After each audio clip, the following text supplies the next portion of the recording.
नमस्कार, हमारे खास कार्यक्रम हस्तक्षेप में आपका स्वागत है। आपके साथ मैं हूं श्रीकांत सोनी। सीएम कमलनाथ इस समय फटाफट निर्णय लेने के मूड में हैं। वो लगातार जनता से जुड़े फैसलों का ऐलान कर रहे हैं और उन पर अमल का प्लान भी बना रहे हैं। सरकार के मंत्री भी वचन पत्र के वादों को पूरा करने में जुटे हुए हैं, लेकिन जिनके लिए फैसले लिए जा रहे हैं उन तक पहुंचाने की जिम्मेदारी अफसरों पर है। लेकिन कई बार ये अधिकारी मंत्रियों पर भारी पड़ने की कोशिश करते हैं, तो फिर नौकरशाह बनाम नेता की जंग छिड़ जाती है। शायद इसीलिए सीएम ने साहबों पर सख्ती दिखाई है। देखिए ये हमारी रिपोर्ट।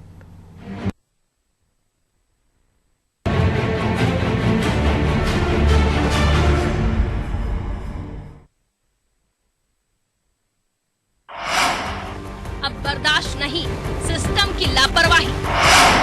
मध्य प्रदेश में नहीं चलेगी लाल फीताशाही। जनता से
कि उन्हें जनादेश मिला है।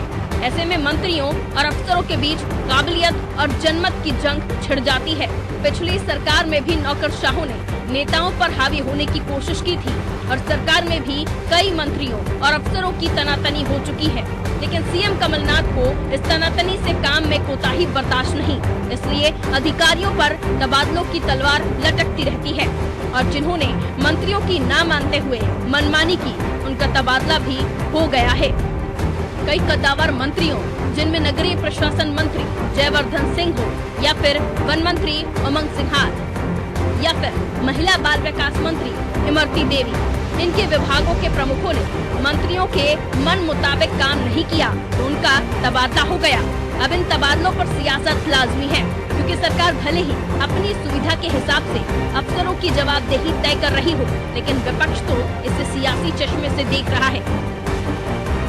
आदरणीय कमलनाथ जी और उनके मंत्रिमंडल के सहयोगी इस कोशिश में हैं कि मंत्री और विधायक ज़्यादा से ज़्यादा मध्य प्रदेश की जनता के हित के काम करें। उसके लिए जो हमारे कर्मचारी अधिकारी नहीं पूरे तन मन धन से काम कर रहे हैं, इसलिए उनको बार बार समझाइश दी जा रही है, कोशिश की जा रही है, उनको बताया जा रहा है कि अब मध्य प्रदेश में कमलनाथ सरकार है जो मध्य प्रदेश के हितों के लिए, मध्य प्रदेश की जनता के विकास के लिए रात दिन काम कर रही है। उसमें अगर आप रोड़ा बनेंगे तो उस पर निश्चित ही जो संविधान के अंतर्गत मध्य प्रदेश के आता है कर्मचारी एक्ट में, उसमें उन पर कार्रवाई की जाएगी। इसमें कहीं दो राय नहीं। देखिए, मुझे ये लगता है कि कोई भी अधिकारी कर्मचारी किसी मानसिकता का नहीं होता। वो जो सरकार रहती है वो सरकार के साथ रहता है, वो शासकीय कर्मचारी है तो अपना कर्म करता है। पर मुझे लगता है कि जिस तरह से लगातार ट्रांसफर और पोस्टिंग के नाम पे उनको प्रताड़ित किया जा रहा है, तो कोई भी अधिकारी को ये नहीं पता कि जिस कुर्सी पे वो बैठा उस कुर्सी पे वो कितनी घंटे और बैठा रह सकता है। जब इस तरह का माहौल रहेगा तो अधिकारी मन लगा के काम नहीं कर पाएगा। मुझे लगता है कि कमलनाथ सरकार को अब ये घोषणा करना चाहिए कि अब मध्य प्रदेश में कोई ट्रांसफर पोस्टिंग नहीं होगी। मुझे लगता है उसके बाद अधिकारी अपनी निष्पक्षता से बिना किसी दबाव के अपना काम कर पाएंगे। और ये जो बार बार आरोप लगाना कि भारतीय जनता पार्टी की मानसिकता का है, ये कहीं ना कहीं सरकार का फेल्यूर है। सरकार कुछ नहीं कर पा रही है, इसलिए अपना मुंह छुपाने के लिए भाजपा की हाल है। अच्छा कप्तान या मुखिया वही है जो सुनता है सबकी, लेकिन करता अपने मन की है। क्योंकि उसे उस जनता की नब्ज पता होती है जिसने उसे जिताया है। शायद इसलिए लगातार जनहितैषी फैसले लेने में जुटे सीएम कमलनाथ ने अफसरों पर सख्ती दिखाई है। ब्यूरो रिपोर्ट, अनादि टीवी।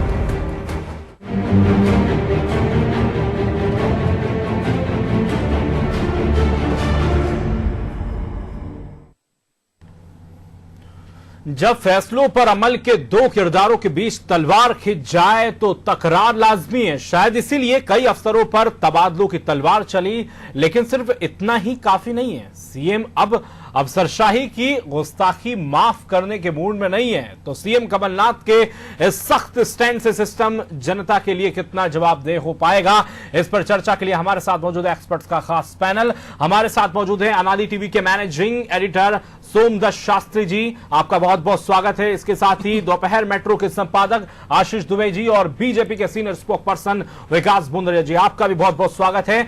सबसे पहले मैं चर्चा की शुरुआत सोमदत्त शास्त्री जी आप ही से करूंगा। हम समझना चाहेंगे कि ये जो अफसर और नेता के बीच जंग की स्थिति पैदा हो जाती है, आखिर इसके मूल कारण क्या हैं? देखिए, एक बात यह है कि जहां भी नौकरशाही हावी होती है तो वो अपनी तरह से चीज़ों को चलाने की अपेक्षा रखती है। जब ये अपनी तरह से चीज़ों को चलाने की स्थिति बनती है तो एक तरफ तो जनप्रतिनिधि होता है जिसके ऊपर पब्लिक का दबाव होता है, उसको ये रहता है कि कोई ना कोई काम ऐसा उसके पास आता है और उसको कराना ज़रूरी रहता है, लोगों को संतुष्ट करने के लिए, लोगों की अपेक्षाओं की पूर्ति के लिए, या कोई और दूसरी स्थितियाँ जब बनती हैं कोई क्षेत्र के काम के लिए, तो वो अफसर पे दबाव बनाता है। और जब अफसर पे दबाव बनाता है तो अफसर उसके विपरीत जाने की कोशिश करता है, क्योंकि उसको लगता है कि ये काम जो है नियमानुसार नहीं है। अब वो नियमानुसार नहीं है तो इस तरह से दोनों के बीच में एक टकराव की नौबत पैदा हो जाती है। जन अपेक्षाओं और नौकरशाही के बीच में टकराव अमूमन इसी बात पे होता है। इधर हाल के वर्षों में कुछ ऐसी स्थितियां बनी कि जैसे तबादले हैं और जो दूसरी चीज़ें हैं, ट्रांसफ़र, पोस्टिंग, कोटा, परमिट, ये सब चीज़ें जैसी जैसे बढ़ती गईं वैसे वैसे कुछ व्यक्तिगत हित भी जुड़ते चले गए राजनेताओं के, अफसरों के। तो ये जो व्यक्तिगत हित जहाँ पे टकराते हैं उससे टकराव की नौबत आती है और धीरे धीरे ये स्थिति विषमतम होती चली जाती है। ये पिछले कई वर्षों से ये बीमारी चल रही है। नौकरशाही और राजनीतिक नेतृत्व के बीच में टकराव की जो नौबत है वो कोई नई बीमारी नहीं है। पिछली सरकारों में भी ये देखा गया, वर्तमान सरकारों में भी ये देखा जा रहा है।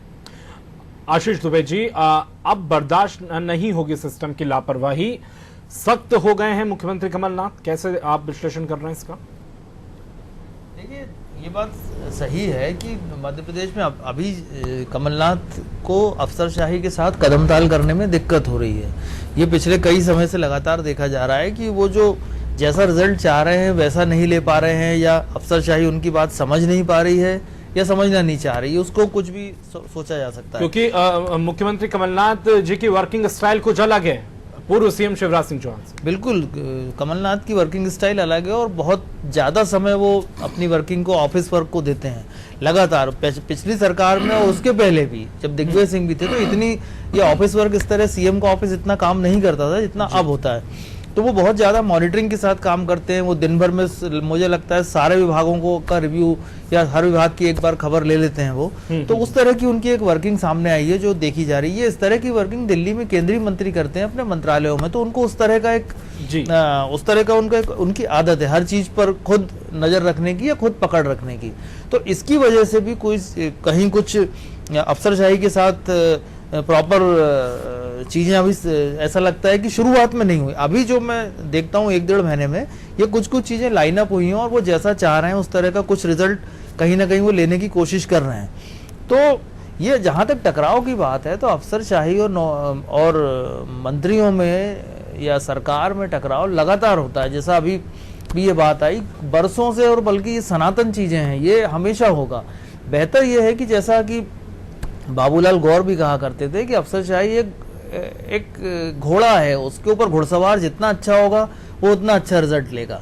तो ये डिपेंड करता है चीफ मिनिस्टर पे या मंत्रियों पे कि वो अपने अफसरों से किस तरह का रिजल्ट ले सकते हैं। क्योंकि इस तरह का पूर्वाग्रह और इस तरह की बातें करने का मुझे नहीं लगता कि कोई समय मंत्रियों के पास होगा कि ये भाजपा का है और ये फलाना है, इसकी वजह ये बेहतर है कि जिस पर वो भरोसा कर सकते हैं वो उनको अपने पास रखें और उनसे उस तरह का रिजल्ट लें, क्योंकि समय लगातार जा रहा है और इससे अफसरशाही में और जो मंत्री हैं इनके बीच में अगर यदि दूरी बनेगी तो इसका नुकसान जनता को होगा। बिल्कुल विकास जी, अगर काम ज्यादा हो रहा है, ऑफिस वर्क ज्यादा हो रहा है वल्लभ भवन में, तो जाहिर तौर पर प्रशासनिक सर्जरी, प्रशासनिक कसावट वो अपने हिसाब से करेंगे। इसमें मानसिकता की बात कहां से आ जाती है? नहीं, ये तो इस सरकार को सोचना है कि हम कसावट कर पा रहे हैं या नहीं, या वल्लभ भवन की कुर्सियां केवल तोड़वाएं। देखिए, जो शास्त्री जी ने बात कही थी, सामंजस्य प्रशासनिक जो अधिकारी होते हैं, कर्मचारी होते हैं, उनके लिए तो शुरू से एक अपने राजनीतिक नेतृत्व से सामंजस्य बिठाने का उनको हमेशा शुरू से आदत रहती है। लेकिन कठिनाइयां कहाँ आती हैं? जब आते हैं राजनीतिक हित। राजनीतिक नेता जो हैं, मंत्री जो हैं और विधायक जो हैं, उनके व्यक्तिगत हित आड़े आते हैं ना। व्यक्तिगत हित लेके जब आप अधिकारी के पास जाते हैं और व्यक्तिगत हित नियम अनुरूप नहीं है, वो अधिकारी उसे नहीं कर पाता, तब ये सामंजस्य बिगड़ता है, तब कन्फ्लिक्ट आता है। देखिए, दूसरा बात है, मैं कहता हूं आप कुछ नया करना चाहते हैं, आप दिन भर दफ्तर में बैठना भी चाहते हैं और बैठ के खूब काम करना भी चाहते हैं। अरे साहब, तो आपको लगता है जैसे नियम आपके निर्णयों के अनुकूल होना चाहिए, आपकी नीतियों के अनुकूल होना चाहिए, तो आप नियम बनाइए ना और प्रशासनिक अधिकारियों को उन नियमों के पालन के लिए लगाइए ना। आप नियम भी नहीं बना पाते हैं। असल में दिक्कत क्या हो रही है कि ये सरकार, नंबर एक, यहाँ पे इस सरकार के नेतृत्व के व्यक्तिगत हित आड़े आ रहे हैं। दूसरी चीज, सरकार ने खुद इतने सारे वचन पसार के दिए हुए हैं कि उसके लिए आप बजट रख नहीं पाते। किस मद में कितना खर्चा होगा, प्रॉपर उस खर्चे का आपने बजटरी प्रावधान नहीं किया है। उसके बिना जब आप काम चाहते हैं तो सब दिक्कतें आती हैं। तो इस तरह से ये सरकार अपने स्वयं के आप कह लें पुराने निर्णय जो हैं, पुराने वचन जो हैं, या जो इस सरकार की महत्वाकांक्षाएं हैं, वो इसे प्रशासनिक क्लेश में धकेल रही है। दूसरी चीज आप देखिएगा, ट्रांसफरों के कारण केवल ये नहीं है कि इनकी इच्छाएं पूरी नहीं हो रही, बहुत सारे ट्रांसफर इसलिए भी हो रहे हैं।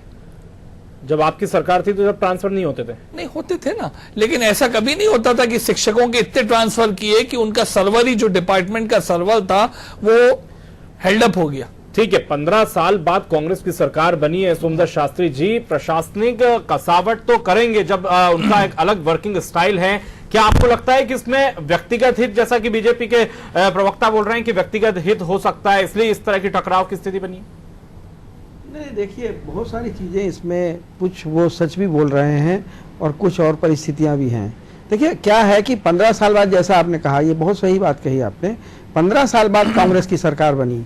लोगों की अपेक्षाओं का जो तूफान है वो बहुत ज़बरदस्त है और वो मंत्रियों पर प्रेशर बना रहे हैं।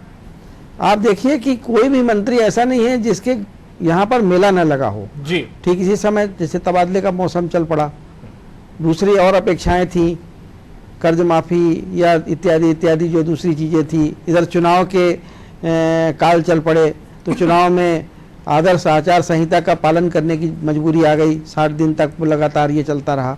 तो ये जो सारी चीज़ें मिलजुल के जिनने ऐसी स्थितियां निर्मित की कि इधर प्रेशर था पब्लिक का लोगों के ऊपर, अपने राजनेताओं पे या मंत्रियों पे या विधायकों पे, तो वो इधर प्रेशर बना रहे थे मंत्रियों पे या मुख्यमंत्री पे, और इधर अधिकारी थे जो कि इन सब कामों को कर नहीं पा रहे थे। तो ये सारी चीज़ों के बीच में ये हुआ कि मंत्री उतने 15 साल में लोगों ने, जो अभी नए मंत्री बने हैं, पुरानों को छोड़ दिया जाए तो नए मंत्री बने हैं, तो वो नए जो हैं वो अभी तक ये अपने आप को नहीं समझ पाए हैं कि उनको काम किस तरह से करना है। वो एक अजीब तरह की हरकतें कर रहे हैं, अजीब तरह से अपने आप को पेश कर रहे हैं। तो ये जो सारी चीज़ें हैं, अधिकारियों के साथ उनका व्यवहार है, वो अधिकारियों से पिछले 15 साल के जो उनकी आस्था और जो उनकी इंटीग्रिटी है उसको संदेह की नज़र से देख रहे हैं। वो ये देख रहे हैं कि जबकि 15 साल में किसी भी अधिकारी के लिए आप ये नहीं कह सकते कि वो बीजेपी का अधिकारी है, क्योंकि 15 साल जो सरकार थी, जिसकी सरकार थी, उनके साथ तो उनको काम करना ही था प्रशासनिक अधिकारी को। वो बीजेपी और कांग्रेस कहाँ थी, लेकिन मंत्रियों के मन में ये भाव अभी भी बना हुआ है कि ये बीजेपी का अधिकारी था, बीजेपी के साथ इसके अच्छे संबंध थे, बीजेपी के मंत्रियों, बीजेपी के नेताओं से इनके अच्छे संबंध थे। ये सारी चीजें मिलजुल के जिस तरह की स्थितियां निर्मित करती है, उससे टकराव की स्थितियां बढ़ती हैं बढ़ती। और विकास जी, हो सकता है कि मुख्यमंत्री कमलनाथ जी नहीं चाहते कि जिस तरह से भावांतर योजना का हाल हुआ, पूर्व सीएम शिवराज सिंह चौहान ने उनको कई बार अफसरों को फटकार भी लगाई, वो स्थिति नहीं चाहते, वो इसलिए वो कह रहे हैं कि मध्य प्रदेश में नहीं चलेगी लाल फीताशाही। नहीं, देखिए, भावांतर योजना जो था बहुत सोचा समझा निर्णय था और बहुत अच्छा रहा। और मैं कह रहा हूं भावांतर योजना का आपने सार्वजनिक रूप से डांट लगाई है। नहीं, देखिए, कमलनाथ जी भी उस भावांतर योजना को फॉलो कर रहे हैं। वो नहीं चाहते कि उस तरह का एक फ्लॉप रिजल्ट निकले। जी, कमलनाथ जी नहीं चाहते होंगे कि एक फ्लॉप रिजल्ट निकले, इसलिए वो कसावट चाह रहे हैं। नहीं, कसावट आप चाहिए ना, तो कैसी कसावट चाह रहे हैं? मैं आपको भोपाल का एक उदाहरण बताता हूं। भोपाल के कमर्शियल हब MP नगर में से कुछ दिन पहले स्ट्रीट वेंडर्स को एक जगह से हटाया जाता है, फिर एक प्रशासनिक निर्णय आता है, भाई इन स्ट्रीट वेंडर्स को हमें कहीं रीसेटल करना है जी। वहां रीसेटलमेंट करने जाते हैं तो वहां पे उससे भी बदतर स्थितियां हैं।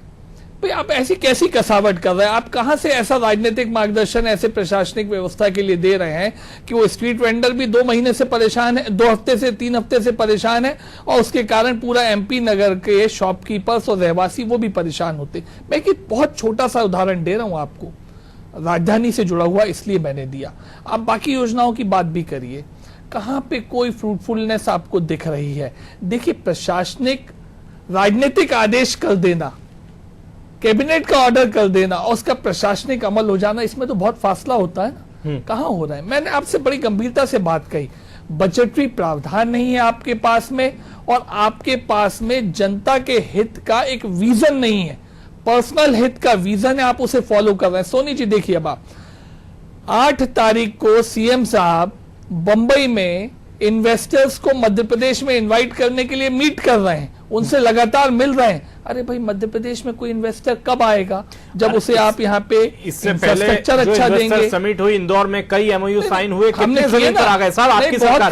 बहुत काम किया। आज वेयर हाउसिंग जो करोड़ों रुपए खर्च हो गए उसमें साहब। आप सुनिए ना, नहीं करोड़ों खर्च हो गए तो उससे ज्यादा का काम हुआ। अगर मध्य प्रदेश की हमें मार्केटिंग अगर कारपोरेट वर्ल्ड में करना है तो हमें वो काम करना पड़ेगा ना, बताना पड़ेगा कि मध्य प्रदेश मार्केट भी अच्छा है, यहाँ पे इंफ्रास्ट्रक्चर भी अच्छा है, इंडस्ट्री की प्रोग्रेस की गुंजाइश भी है। ठीक है, हाल ही में जो एक रिपोर्ट आई है, मध्य प्रदेश में 6 राज्यों में शामिल हो गया जहां पर बेरोजगारी की दर सबसे ज्यादा है। सर, मैं आपको जो विषय अगर आपकी सरकार ने 15 साल में काम किए होते तो ये दर हर साल नहीं बढ़ती।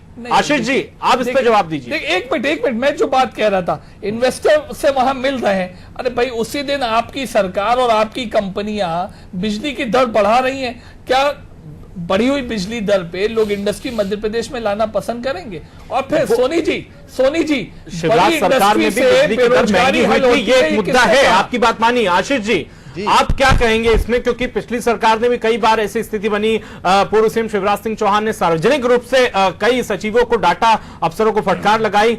अब नहीं चाहते होंगे कमलनाथ, वो रिजल्ट चाहते होंगे, इसलिए कसावट हो रही है। नहीं थी, कसावट करना तो सबसे किसी भी शासक के लिए, किसी भी रूलर के लिए बहुत जरूरी है कि वो अपने पूरे तंत्र को कस के रखे। और क्योंकि अफसर जो होते हैं वो जनता के प्रति सीधे जवाबदेह नहीं होते हैं, बल्कि जो चुन के आते हैं जनप्रतिनिधि, वो जनता के प्रति ज्यादा जवाब देते हैं, क्योंकि जनता सबसे पहले उनका कॉलर पकड़ती है। तो इसलिए ये जनप्रतिनिधियों के नाते कमलनाथ यदि इस तरह की चिंता कर रहे हैं तो ये वाजिब है। लेकिन मुझे फिर वो लगता है कि इसके लिए कोई पूर्वाग्रह से काम नहीं होना चाहिए। इसके लिए बहुत कमलनाथ जो कि बहुत सीजन्ड हैं और बहुत पुराने हैं। मध्य प्रदेश में जो टॉप ब्यूरोक्रेट्स हैं अभी, उसमें से 1.5 दर्जन अफसर ऐसे हैं जो कमलनाथ के साथ पहले दिल्ली में काम कर चुके हैं जी। तो मुझे नहीं लगता कि ऐसा कोई बहुत बड़ा कोई ये चीज आ गई। अलबत्ता जो मंत्रियों के साथ जो है, जो एकदम से कैबिनेट मंत्री बनाए गए हैं, सब नए मंत्री हैं, नए हैं, कई लोग पहली बार मंत्री बने हैं, कैबिनेट मंत्री भी हो गए वो, तो उनके साथ जो बहुत सीनियर अफसर हैं उनको अपना जो ट्यूनिंग बैठाने में मुझे लगता है कि दिक्कत आ रही है। क्योंकि कमलनाथ के होने की वजह से पूरा जो सरकार है वो पूरी रिपोर्ट उनको करती है, और वो स्वाभाविक है। वैसे हर चीफ मिनिस्टर के पास पूरा एक वो होता है कि वो खुद सारी चीजों को रिपोर्ट ले लेते हैं, लेकिन इस मामले में कुछ ज्यादा है क्योंकि सीएम पूरे समय उपलब्ध हैं, 12 घंटे 13 घंटे मंत्रालय में है, तो पूरी सरकार, पूरी ब्यूरोक्रेसी उन्हें रिपोर्ट कर रही है। तो मंत्रियों में इस वजह से भी कुछ असंतोष है तो अफसरों को लेकर उनकी खींचतान है या अफसरों को लेकर उनमें एक वो पैदा हो रहा है, कोई भाव पैदा हो रहा है, तो वो बात भी है। तो मंत्रियों को काबिल बनाना और बेहतर दक्ष होना चाहिए, काबिल होना चाहिए। कांग्रेस के पास बहुत सारे बड़े नेता हैं जो उनको, इन मंत्रियों को प्रशासनिक तौर पर ज्यादा बेहतर कर सकते हैं। ऑफिसर्स का जहां तक मामला है, तो ऑफिसर्स तो जो है उन्हीं से काम लेना होगा। तो मुझे लगता है कि अगर इन जो वचन लेकर ये आए हैं और उनको पूरे कराने हैं, तो कमलनाथ की जो हड़बड़ाहट है या जो बार बार तबादले करते हैं, बार बार जो वो करते हैं, तो वो शायद वो इस वजह से करते हैं कि सारी चीजें स्मूथ होकर चले।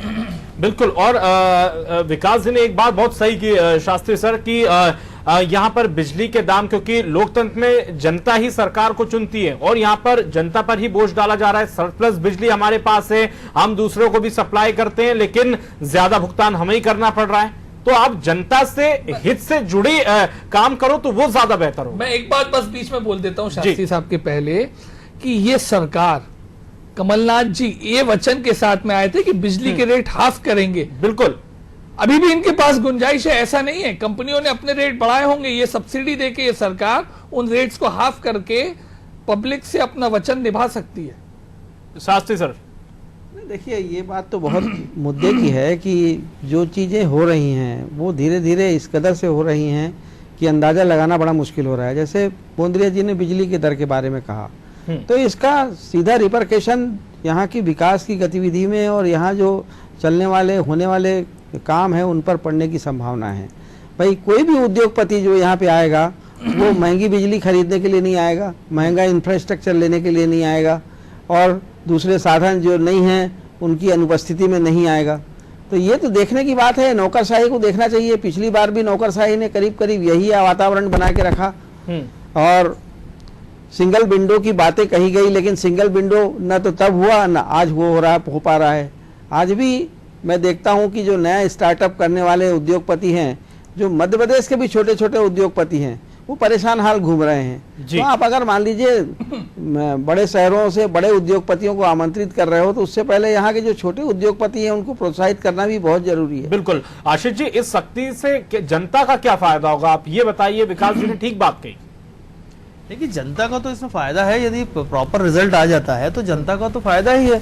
लेकिन ये जो समस्या है, जैसे पेट्रोल की कीमतें बढ़ी हैं, बिजली की कीमतें बढ़ी हैं, और ये सारा जो एक ऐसी स्थिति लगती है कि बहुत अफरा तफरी जैसी है, तो उसमें ये सारी चीजें जो है, कुछ अच्छे निर्णय हो रहे हैं वो जनता तक नहीं पहुंच पा रहे हैं, जो ऐसे निर्णय हैं वो उससे जनता परेशान हो रही है। तो ये जो सारा चीजें हैं, इसको लेकर के कोई एक बहुत अच्छा एक फार्मूला बनाया जाना चाहिए। जहां तक ब्यूरोक्रेसी का सवाल है, तो शिवराज सिंह चौहान जब मुख्यमंत्री थे तो भी वो ब्यूरोक्रेसी से परेशान हुए थे। उन्होंने तब भी कहा था कि मैं उल्टा लटका दूंगा अफसरों को। बिल्कुल। तो ये जैसा कि एक अच्छा घुड़सवार ही जो होता है वो उससे ब्यूरोक्रेसी से रिजल्ट ले सकता है, लेकिन जो जनता से जुड़े सीधे मामले हैं, जिन पर कमलनाथ सरकार के बहुत सारे चुनावी वादे और वचन हैं, उन पर जो काम ठीक से नहीं हो पाना थोड़ा सा चिंताजनक भी लगता है। क्योंकि कमलनाथ कम से कम प्रशासक तो बेहतर हैं। तो वो जैसे बिजली की बात आई, बिजली की जो कीमतें अचानक बढ़ी हैं, ये इनके वादे और उनके एकदम से अपोजिट है वो, कि बिजली का बिल हाफ करेंगे।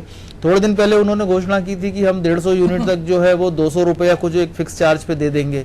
उसके बाद ये स्लैब बढ़ा दिया गया। हालांकि बिजली के जो रेट्स हैं वो हर साल बढ़ते हैं, बिजली कंपनी हमेशा बढ़ाती है, पिछले 15 सालों में भी बढ़े हैं वो। लेकिन एमपी में सरप्लस है, बाकी हम दूसरों को सप्लाई भी करते हैं। विकास जी, उसके अलावा इस तरह का जो निर्णय जनता पर दोहरी मार पड़ रहा है। नहीं, बिल्कुल पड़ रही है ना, और जनता के साथ तो विश्वासघात हो रहा है। आप ये चुनावी वचन के साथ आते हैं कि आप बिजली के रेट हाफ करेंगे, आप पता लगा कि उसको बढ़ाने की बात करते हैं, फिर आपका कन्फ्लिक्ट अधिकारियों से चालू होता है। आप अधिकारियों को प्रेशराइज करने का प्रयास करते हैं कि आप सस्ती बिजली दीजिए। अरे भाई, अगर उनकी इनपुट कॉस्ट बढ़ रही है और उनके पास में एक फॉर्मूला है नियामक आयोग के माध्यम से, वो रखते हैं, लेकिन सरकार को चाहिए ना कि वो सब्सिडी दे, वो कंपनी को सब्सिडाइज करे, कंपनी, ताकि ग्राहक को फिर आधे रेट में बिजली देगी, जो इनका चुनावी वादा है। कंपनियों को राजनीतिक नेतृत्व कौन दे रहा है आज? सरकार का नेतृत्व कौन दे रहा है आज? कमलनाथ जी दे रहे हैं। तो ये उनकी जवाबदारी अल्टीमेटली बनती है कि कंपनियों को घाटा भी ना हो और जनता का वचन भी पूरा हो। लेकिन जब वो नहीं करते हैं, कैबिनेट में ऐसा निर्णय नहीं लेंगे सब्सिडी देने का बिजली के लिए, तो फिर कन्फ्लिक्ट आएगा, अधिकारी और सरकार के बीच में कशमकश होगी। फिर आप बात कहेंगे कि कमलनाथ जी कह रहे हैं कसावट करना चाह रहे हैं। अरे कसावट होती है नियमों में अनुकूल परिवर्तन करके, आप नियमों को अनुकूल परिवर्तित करके अधिकारियों को दीजिए ना, फिर वो काम कर सकें। लेकिन नियम को आप परिवर्तित करना नहीं चाहते। बिल्कुल, नियम को परिवर्तित नहीं करना चाहते। ठीक है, अगर किसान कर्जे माफी की बात थी तो आप बैंकों पे दबाव डलवा के कर्जा माफ चाहते हैं बैंकों के माध्यम से। ठीक है, आप उसके लिए खर्चा नहीं करना चाहते। ठीक है, आपकी बात आ गई। साहबों पर सख्ती को लेकर शास्त्री सर आपकी संपादकीय टिप्पणी।